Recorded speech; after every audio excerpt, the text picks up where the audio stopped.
Kelionės tampa viena neatsiejamų gyvenimo dalių, kada norime truputį ir išvažiuoti į pasaulį, pakeisti aplinką, parodyti galbūt vaikams kažką. Tai šiandien kalbame su Rita, kelionių agentūros Kelionė OBC, viena iš įkūrėjų. Tai pradžiai pradėkime nuo to, jeigu tėveliai nusprendė keliauti su vaikais, kaip psichologiškai pasiruošti tam, su kokiais iššūkiais mes susidursime. Kelionės tai yra viena iš didžiausių investicijų, aš manau, į save, į savo šeimą, ypatingai į mūsų mažuosius, gimstančius, ar ne? Taigi, ką mes rekomenduojame visų pirma, rasti gerą kelionių agentą. Nes mes ne tik padedam suorganizuoti visą kelionę nuo A iki B taško, ar ne? Bet ir padedame nusiteikti psichologiškai visam šitam vadinamam keliui. Visada žmonės galvoja, kad tai yra labai sudėtinga, ar ne? Bet mes tikrai nuteikiam ir kai viską papasakojame nuo pačių smulkmenų iki visko, kas gali nutikti ar laukti, ar ne, tai tikrai nelieka tokių didelių, sakykime, iššūkių. O pradėkime dabar nuo lietuvių. Jų keliavimo kažkokie, aš nežinau, tendencijos, įgūdžiai, įspūdžiai, jų keičiasi, nesikeičia, pradeda nuo ankstyvesnio amžiaus, pradeda vėlyviau dabar, ar nebijo jų tėveliai keliauti su mažaisiais, ar vis dar privengia? Labai individualus atvejis iš tikrųjų. Jeigu tėveliai buvo keliaujantis, kaip mes vadiname, iki vaiko gimimo, tai vaiko gimimas visiškai nieko nepakeičia. Jie kaip keliavo, taip ir keliauja, gal šiek tiek primažinę tempą, tai yra mažiau, trumpiau, kažkokios artimesnės kryptis galbūt, bet šitaip sakyčiau. Ką pastebim, kad lietuviai taip pradeda labiau keliauti ir atrasti tą pasaulį, neapsiriboja mūsų Lietuva. Tikrai labai džiaugiamės, išleisdami kiekvienais metais vis daugiau turistų. O jeigu mes pradėsime kalbėti apie populiariausias kryptis, kur lietuviai dažniausiai keliauja? Sakyčiau, gal priklauso nuo vaikų amžiaus ir ko patys tėvai pageidauja, ar tai labiau pasyvesnio poilsio, kai viskas įskaičiuota yra, ar ne, nieko rūpintis nereikia, ar visgi, jeigu, kaip sakau, iki tol tėvai buvo keliavę iki vaiko gimimo ir jiem yra aktualu ir smagu tos pažintinės kelionės, kur, negulėti pliaže, sakykime, ar ne, tai puikiai renkasi ir su vaikais kelionės į kalnus kažkur, kad ne tik pajūryje būti. Tai vidutiniškai, sakykime, gal tėvai atsižvelgia į skrydžio laiką. Vidutinis laikas maždaug apie 3 valandos, kad būtų. Neprailgtų visai šeimai. O kaip sezoniškumas, pavyzdžiui, įtakoja tą dalyką? Ar renkasi tas kryptis, kur, pavyzdžiui, tos pačios Egiptas, Turkija, kur mėgsta labai lietuviai, ar su vaikučiais yra kažkokios tendencijos, kad būtent per atostogas, galbūt kaip tik, kada jau yra atvėsę pas mus orai ir norisi šiltesnio klimato? Tai nuo amžiaus, sakykime, jeigu tai yra nepririšti prie mokyklos, sakykime, laiko ar ne vasaros atostogų, tai visiškai jokio skirtumo yra. Yra ir rudenį keliaujančių, ir žiemą, ir pavasarį, ir vasarą. Jeigu tai yra mokyklinio amžiaus vaikai, kadangi dabar yra tikrai sugriežtinta ir, sakykime, mokslo metų eigoje nėra galimybių išvykti, tai žinoma, tai yra kalendorinės vaikų atostogos, tada tikrai jaučiamas keliautojų pagausėjimas, sakykime tai. Būtent kalendorinių atostogų metu. O jeigu, tarkime, kalbėsime apie vaikus iki kokių 2 metų, su tokiais kur ciruliukais dar, tai visas sezonas realiai ar irgi visas, kai tėvai nėra pririšti prie kažkokio, ar turi galimybę bet kada išvykti, tai, žinokit, keliauja. Tikrai keliauja. Ir labai džiaugiamės dėl to. Taip. Tai natūralus dar klausimas lieka tada optimaliausias kelionių laikas su vaikais, kad vaikai nepervartų, tėveliai taip pat iš atostogų grįžę nereikėtų jiems antrų atostogų imtis. Tai koks turėtų būti laikas? Ar verta iš tikrųjų su vaikais tokiais kaip iki 2 metų arba ten truputį vyresniais keliauti keliom dienom, kaip yra populiaru dažniausiai išvykti kažkam tik savaitgaliui? Tai čia irgi galbūt kažkokios tendencijos ar jūsų įžvalgos? Standartas, sakyčiau, yra savaitė. Tai yra optimalus laikas, atimant kelionės, sakykime, 1 diena ir išvykimo paskutinė diena, ar ne? Tai va, turim tokias geras 5 atostogų dienas. Tai čia yra standartas toks, kurį mes rekomenduojame. Ir dažniausiai patys ir turistai pageidauja savaitės. Savaitgalio kelionių taip pat yra, bet gal nevadinsim mes tomis išsvajotomis atostogomis, kurioms dažnai šeimos, sakykime, taupo ar kaupiasi visus metus, ar ne? Tai optimalu yra savaitė. Suprantu. Kas iš tikrųjų stabdo tėvus nuo kelionių su vaikais? Nežinomybė, kas jų laukia. Tai va, grįžtu vėl prie to pačio pirmo punkto, kad iš tikrųjų kelionių agentas mes ne tik organizuojam, bet mes ir nuteikiam žmonės, mes papasakojam, kad tikrai nėra taip baisu, kaip atrodo, nes mes visus niuansus, ko reikia ir kas gali laukti, ar ne viską papasakoja. Ir mes ne taip, kad kaip klientui, bet mūsų visi žmonės yra, mes kaip išleidžiam kaip kiekvieną šeimos narį. Tiesiog, kad būtų maksimaliai viskas gerai. Tai žmonės bijo to turbūt, kad nežino, kas jų laukia. Bet kai sužino, viskas gerai būna. O ar manote, kad tai keičiasi irgi nuo kartų, kad galbūt vyresnės kartos seniau bijodavo, o dabar jaunimas vis tiek ir pasiskaito ir prieš tai yra keliavę? Aš manau, ir informacinė sklaida, ir pažįstami, kurie keliavo, tai iš lūpų į lūpas tai yra, aišku, pats geriausias, nuoširdžiausias žodis. Tai taip pastebima, aišku, dabartiniai žmonės, tikrai daugiau keliauja. Ir su vaikučiais, ir ne su vienu, su 3, su 4. O nuo kokio amžiaus realiai geriausiai būtų pradėti keliauti su vaikais? Nėra tokios ribos. Aš asmeniškai pati savo pirmąją kelionę pirkau, kai dar sūnus pilvelėje buvo. Tai nežinau nei vardo, nieko. Tai buvo tiesiog nupirkta kelionė, gimė, žinau, kad berniukas ir visiškai nėra jokio amžiaus apribojimo. Nuo pačio leliuko. Man klausimas kyla, ar gali tėveliai planuoti kelionę, kai nežino, būtent lyties, nes tau reikės pildant kažkokius informacinius duomenis bilietui ar kažkas tokio, vardo pavardės, ar tu gali tada jau vėliau keisti. Bet čia tas niuansas. Galiu planuoti, kai dar vaikas 8, ten aš nežinau, 7 mėnuo, pusę metų ar metus į priekį, nes jeigu tu nori kažkur vykti į Aziją, dar kažkas tokio, tu nori bilietus iš anksčiau nusipirkti. Įmanoma, neįmanoma ir va čia, kur yra tie tokie kabliukai. Standartas planavimo, kol dar vaikutis nėra gimęs, maždaug yra apie pusę metų. Tai dažniausiai lytis yra žinoma, tai aiški pavardė yra, dažniausiai vardas ir gimimo data nėra aiški. Tai visiškai jokių problemų nesukelia, jos bet kada galima koreguoti arba keisti ir panašiai. Tai tikrai sunkumų nesukelia, o kaip jūs sakote irgi, kad žmonės galvoja, kad dar negimęs, bet mes kaip ir norim keliauti, bet kaip čia yra su duomenimis ar ne, ką dabar daryti. Tai labai paprastas atsakymas, viską pildome ir tiesiog kai žinosime, leliukas gims data, vardas, susipildysim tiesiog tos duomenis.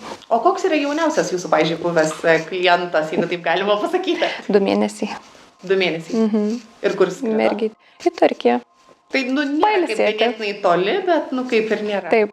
Supratau. Jeigu kalbėsime apie egzotinės šalis, tai čia 2 mėnesių Turkija ganėtinai arti, ar verta su vaikais važiuoti kažkur toliau ir kokie yra tada iššūkiai, su kuriais gali susidurti tėveliai ir galbūt kas atbaido juos, bet kur galėtumėm juos padrąsinti? Tai labai priklauso, kaip minėjau, iki vaikų gimimo, kokia buvo tėvelių ta keliavimo tendencija, ką jie rinkosi, ar jiem patikdavo ir ar jie yra patys buvę. Nes tokio kardinalaus, sakykime, žingsnio gimus vaikui keliauti į egzotinę šalį, nesvarbu, ar vaikui pusę metų, ar tai metai į egzotinę, labai retai kas renkasi. Dažniausiai tie, kas su vaikais keliauja į egzotiką, jau prieš tai yra keliavę tuos ilgus skrydžius su persėdimais, ar ne, ir supranta, kas tai yra, kas jų laukia visą eigą kelionės, ar ne. Tai ir jiems tų iššūkių gal nėra tiek daug. Svarbu prisitaikyti prie to vaiko, pasirūpinti būtiniausiais dalykais, apie kuriuos mes visada informuojam, primenam ir pasakome. Ir tik tiek, kad taip keliautų žmonės, niekada nebuvo egzotikoje ir dabar gimė vaikas, keliaujam, nėra taip, žinokit. nekeliauja taip drastiškai. Jo, pabando artimesnį kryptį, tai kokios 3 valandos, o paskui jau, jeigu yra draugų kompanija, pavyzdžiui, kuri ryštasi, gali būti, kad keliaus kartu, bet vieni ne, pribijo. Mes jų negazdinam niekada, bet mes nusakę visą kelionės eigą, klientai visgi pasirenka pabandyti artimesnę kryptį. Supratau, nes man dar irgi tai pasigalvojusi, kad kai buvo karantinas, visi dirbo nuotoliu, tai dabar labai populiaru, jeigu pasižiūrėsime ir socialinius tinklus, visi važiuoja į kokią nors Aziją, į Balį, į Indoneziją, dar kažkur ten toliau ir dirba 2-3 mėnesius ir važiuoja su vaikais ir tas ir buvo įdomu išgirsti, ar ryštas ar nesiryšta, ar čia tik tai socialinių tinklų burbulas. Čia, sakykime, tie žmonės, kurie, kaip sakau, iki vaikų gimimo keliavo, tai jokių problemų jiems kaip ir nesudaro. Gimęs vaikas tiesiog papildomi dalykai, kuriais reikia pasirūpinti, pagalvoti apie juos ir būti pasiruošus. Tai pirmą kartą, jeigu mes nusprendžiam, kad vis dėlto mes norim su to vaikučiu, nors ir artimiausia Turkija, Egiptą ir taip toliau, nuo ko pradėti, kokius dokumentus turėti, galbūt apie vaistinėlę pakalbėti, nes visiems atrodo reikia ir visus ir pampersus pasiimti, ir maistukus ir taip toliau, verta, neverta, ar tokios šalis, kurios yra ganėtinai arti mūsų, jos viską gali pasiūlyti ir tėveliams nereikėtų apie tai galvoti, tai va čia va iš jūsų tos perspektyvos, ką jūs galėtumėt patarti? Pradedam nuo lūkesčių visada, kokių atostogų pageidauja tėvai. Tai dažniausiai yra poilsis, kad tiesiog nereiktų nei tvarkytis, nei gaminti maisto, viskas būtų paruošta, tvarkinga, gražu, jūra šalia. Dažniausiai tai yra poilsinės kelionės. Kelionėje užsakyti reikia tik vardo, pavardės ir gimimo datos. Tik tiek duomenų.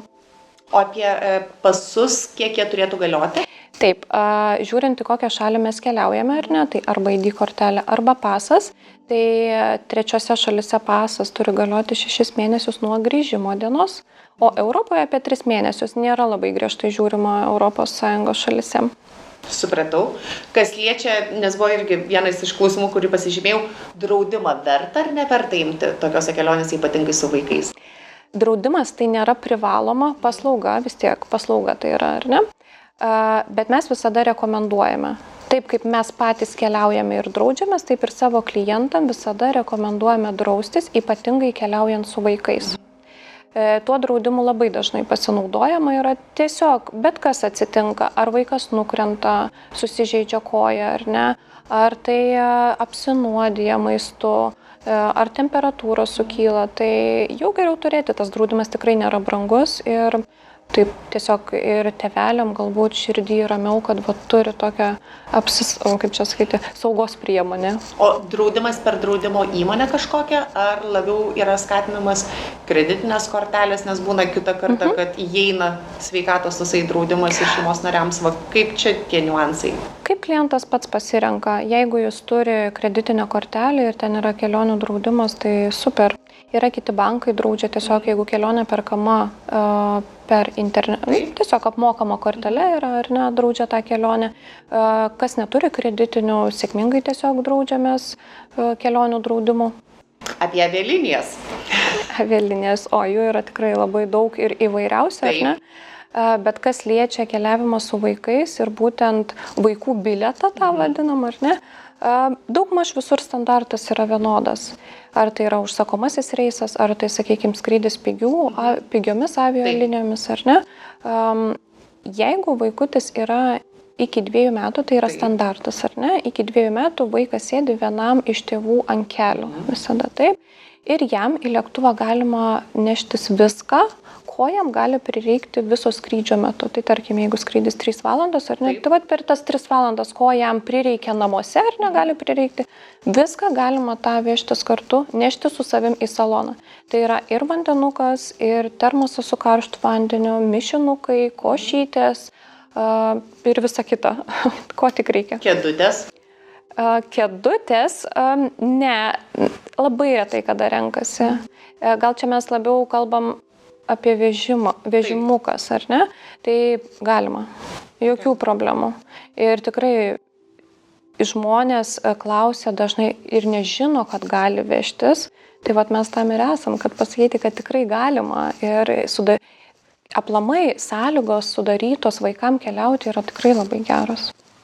Labai dažnai būna lagaminukai, ar galima tą, kur atsisėdi ir su juo važiuoji, ar tai tie tokie, aš žinau, kaip jie vadinasi, kokios firmos, bet tokie su ratukais. Ar juos galima irgi neštis vaikui iki 2 metų?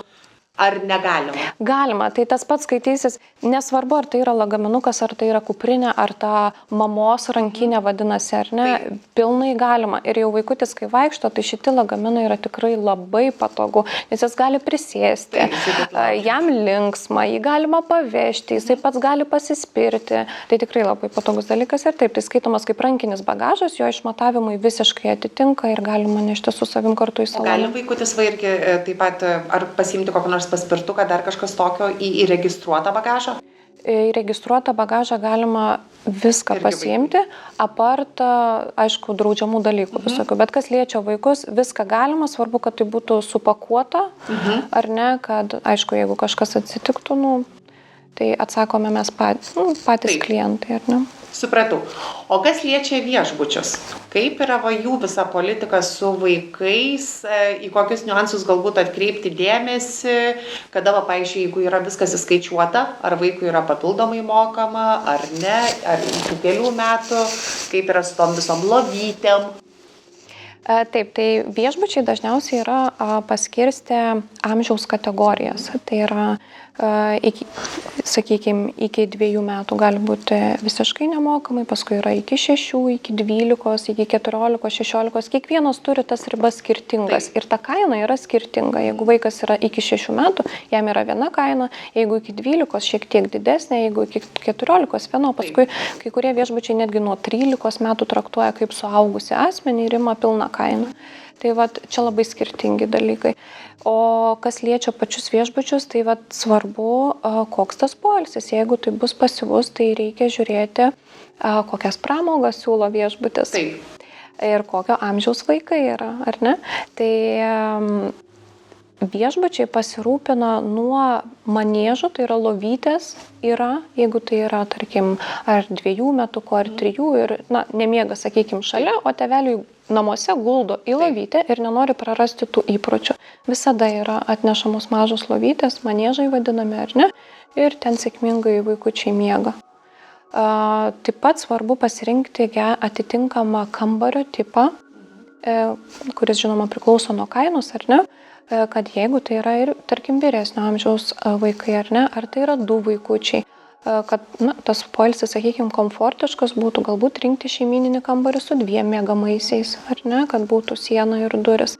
Ar ten žiūrėti kokią lovą kambarė, gal jinai yra 2 aukštė, o vaikučiai yra mažesni, ar ne, kad tiesiog apgalvoti, kad nebūtų kažkokių bėdų.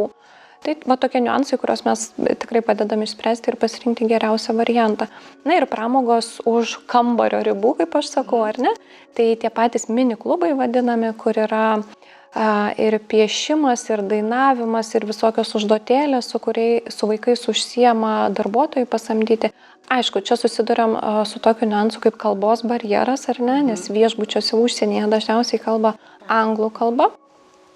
Bet tėveliai gali sėkmingai kartu ateiti ir dalyvauti ir tiesiog pabūti tam būryje su kitais vaikais, kitų vaikų iš kitų šalių. Tai irgi smagi patirtis, ne tik patiems vaikams, bet ir tėveliam, aš manyčiau. Vakariniai renginiai taip pat būna ir vaikam, tos pačios šokiai, diskotekos, personažai visokie, tai įspūdžių tikrai būna daug. Ir tėveliam, aišku, vakariniai renginiai. Tai viskas prasideda nuo to, kokio to poilsio norime. Ir aišku, kokį galime skirti biudžetą, nes tai yra nuo pačių paprasčiausių viešbučių iki labai aukšto lygio, kur tikrai įspūdingi būna ir pasirodymai, ir personalas įspūdingas. O ką lietuviai mėgsta? Lietuviai mėgsta tokį poilsį, kad nereikėtų nieko rūpintis, kad tai yra viskas įskaičiuota, kad būtų pramogos vaikams, kad jie būtų užimti, sakykime, jeigu tai yra 7 metų ar ne, ir jie jau supranta angliškai, moka kalbėti angliškai, juos galima nuvesti į tą mini klubą, vadinamą ar ne, tokia aplinka, ir juos galima palikti. Ta teritorija yra aptverta ir jie ten sėkmingai gali leisti visą dieną. Juos ten ir pamaitina, ir prižiūri, jeigu jie nori, gali ten pamiegoti, yra ir ten televizorius ar kompiuterį, viską, o tėvai sėkmingai leidžia laiko, sakykime, suaugusių žmonių kompanijoje ir vakare paskui gali ateiti juos paimti, kartu eiti vakarieniauti ir į vakarinius renginius. Tai šitą labai lietuviai mėgsta. O grįžtant dar prie to klausimo, vis dėlto, tai ar verta yra pasiimti tam tikrų dalykų iš Lietuvos ir vežtis? Nes mes žinome, pasakau, kad dažniausiai važiuojama vis dėlto į Turkiją, Egiptus ir taip toliau. Visus pampersus, tyreles, dar kažkas tokio. Ar reikėtų vis dėlto pasikliauti ir žinoti, kad ten gali tikrai rasti tokių pat prekių? Tikrai nėra, kad trečia, kaip ir sakėte, trečio pasaulio, trečio, kaip skaitosi šalis, kad ten tikrai visko bus, nes va čia irgi būna tėvelių tasai, ar apsikrauti ar neapsikrauti, prisidėti, neprisidėti, vežtis, nesivežti, vaikas mano ten turės valgyti ar neturės valgyti, viešbučiai padarys kažkokį vaikišką meniuką, yra, nėra, ar... Reikia suprasti tą, kad visos turistinės zonos ir kurortai, jie yra tikrai pritaikyti turistam. Tai reiškia, kad mes ten rasim tikrai visko, ko mums reikia. Ar tai bus vaistinė, ar tai bus parduotuvė. Jeigu mes kalbam apie vaikus iki 2 metų, ar ne, kuriems reikia mišinuko, sakykime, ar ne, ar ten pienuko savotiško, ar tyrelės, tai mes visada rekomenduojam vežtis iš Lietuvos. Dėl to, kad klientai turi registruotus bagažus, kurie tikrai nėra maži, po 20, ten, sakykime, vidutiniškai, ar ne, kilogramų kiekvienam, ir ten tikrai gali įsidėti visko, ko reikia vaikui savaitei, kas liečia pienuką, mišinuką ir panašiai. Jeigu tai yra jau šiek tiek vyresnis vaikas, kuris jau valgo, ar ne, ten ir mėsytį, ir daržovės, tai renkantis viešbutį mes atkreipiame dėmesį į vaikišką meniu, ar jis yra. Nuoroda vaikiškas meniu reiškia, kad yra daržovės, mėsa, viskas garinta. Tai reiškia be jokių prieskonių ir kad tėvai tikrai turės kuo pamaitinti savo vaikus, sakykime, ar ne, nereikės duoti to maisto, kurį valgome mes. Bet tai yra irgi niuansas, į kurį mes tikrai padedam atkreipti dėmesį ir nurodom klientams, kad yra taip. Tai kas liečia daiktus, pampersus ir visa kita, irgi priklauso individualu. Yra vaikučiai, kurie tiesiog nuo vienų beria, ar ne? Na, tiesiog čia jau, sakykime, medicininės tokios, medicininiai niuansai. Tai tada rekomenduojam pasiimti savo. Bet jeigu, sakykime, vaiko odelė nėra jautri ir panašiai, tai skrydžiui pasiimti, ar ne, kiek reikia, o visą kitą ras vaistinėje. Supratau. Tai pabaigai, jeigu reikėtų užakcentuoti ir duoti kažkokius patarimus, kažkokius highlightus, kaip pasiruošti kelioniai, ką daryti, kaip, kad jinai būtų sėkminga, jūsų patarimai. O mano asmeninis galbūt patarimas visų pirma, susirasti gerą kelionę agentą. Nes mes tampam draugais, tiesiog išleidžiam, kaip ir sakiau, kiekvieną kaip savo šeimos narį. Viską padedam nuo A iki Z ir realiai žmonėm nereikia nieko rūpintis, jiem tik reikia ateiti ir su mumis pasikalbėti. Ir viską, žinok. Atvykti paskui vietą į oro uostą. Taip, atvykti į oro uostą su asmens dokumentais ir lagaminais. Ir viskas, ir pasiruošti. Tikrai taip, nusiteikimas, svarbiausia nusiteikimas. Ką mes taip pat padedam ir pakelti tą ūpą, numalšinam visas abejonės, sakykime, baimės, tai tikrai parodom, kad nėra taip baisu, kaip atrodo. Pirma kelionė su vaiku tikrai reikalauja iššūkių, tai ir iš asmeninės patirties, ir iš artimos aplinkos, bet reikia tik vieną kartą išvažiuoti, pabandyti ir jau grįžtant atgal visada galvojam, kur keliausim toliau. Kas atbaido tėvelius kartais, galbūt kokie mitai ar kažkokie įsitikinimai nuo kelionių su vaikais? Viena iš pagrindinių, galbūt didžiausių tokių baimių mūsų lietuviams yra, ką pagalvos kiti, jeigu mano vaikas verks lėktuve. Taip. Tai yra standartas. Reikia suprasti tą, kad lėktuvas yra viešasis transportas. Tai tas pats, kas mes mieste keliautume, ar ne, nuo vienos stotelės iki kitos. Lygiai taip pat ir skrydis. Mes keliaujame iš taško A į tašką B ir tiesiog tai yra normalu. Sunku psichologiškai galbūt tėvams, bet tiesiog reikia mintyse visada suprasti, kad jūs ne vienas. Juk keliauja labai daug šeimų su vaikais, nuo pačių mažiausių iki vyresnių, kuriems būna ne tik verkimo tas procesas, sakykime, bet ir kažkokia isterinė, ar ne? Isterinis momentas. Taip, kai iš galo sėdi kažkas ir spardo, ten pavyzdžiui. Tai vat šitas momentas irgi būna, kada baigiau, bet aš kaip ir sakau, mes labai puikiai pasikalbam ir nuteikiam, kad jie yra ne vieni. Tai yra atostogos, tai yra normalus procesas, vaikučiam kaip ir mum užgula ausis, ar ne, vaikučiam yra jautresni ir gilesni procesai, tai tiesiog galbūt kas neturi vaikų, ar tai buvo kažkada išgyventas procesas ir pamirštas, taip, jie irgi jautriai reaguoja į tai, ar ne, bet tai yra normalu. Tiesiog reikia suprasti, kad tai yra viešasis transportas ir mes visi turistai, mes visi keliaujam ten pat. O gal turite kažkokių tipsų, pavyzdžiui, kaip iš tikrųjų keliauti su vaikais? Galbūt rinktis naktinius skrydžius arba vėlyvesnius, arba nežinau, ką daryti, kad tas vaikutis būtų ramesnis ir galbūt tėveliams neatrodytų, kad visos akys į juos. Galima, jeigu yra tokia galimybė, tikrai pasižiūrėti skrydžių laikus, taikytis prie vaiko miegučio, ar ne, ar tai pietų miegas, ar tai labai ankstyvas kažkoks skrydis, ar ne. Tai tikrai palengvina situaciją, jeigu vaikas viso skrydžio metu miega, ne? Bet jeigu nėra galimybės prisitaikyti, tai tiesiog, jeigu tai yra žindymo meto vaikutis, ar ne, tai pakilimo ir nusileidimo metu, aišku, jam geriausia išeitis yra žįsti, ar ne, ar gerti vandenuką, jeigu vyresnis. Jeigu virš 2 metų, galbūt kažkokį čiulpinuką, ar ne, ar kažką kramtyti, kad nulyti ir tiesiog neužgultų tų ausyčių. Tai čia yra labai tokie paprasti dalykai, bet jie padeda, bet svarbiausia tėvam yra nusiteikti, kad mes visi vienodi, visi užaugom ir visi taip pat keliavom ir verkiam, ar tai lėktuvas, ar tai autobusas, tai visiškai nesvarbu, ar tai parduotuvė, jau visiems buvo. O dar kažkaip natūraliai dabar vėl kilo klausimas, o iš jūsų praktikos kiek avialinijos yra draugiškos šeimoms keliaujančioms, kad pavyzdžiui, jeigu keliauja tėtis, mama ir mažas vaikas, kad sodins juos ir stengsis, kad šalia kažkas nesėdėtų, kad būtent tai būtų ir diskomfortas kitam klientui keliaujančiam. Antras dalykas, tai būtų tėveliam pagalba, kad atsitikus kažkokiam nenumatytam atveju, jie galėtų pasislinkti ir vaikutį galbūt paguldyti, nors jisai turėtų sėdėti. Dažniausiai yra taip, kai matoma, jog skris vaikai, jie dažniausiai yra pasodinami į tam tikras vietas, kur galima sėdėti, nes, kaip žinia, prie, sakykime, avarinių išėjimų su vaikais sėdėti negalima.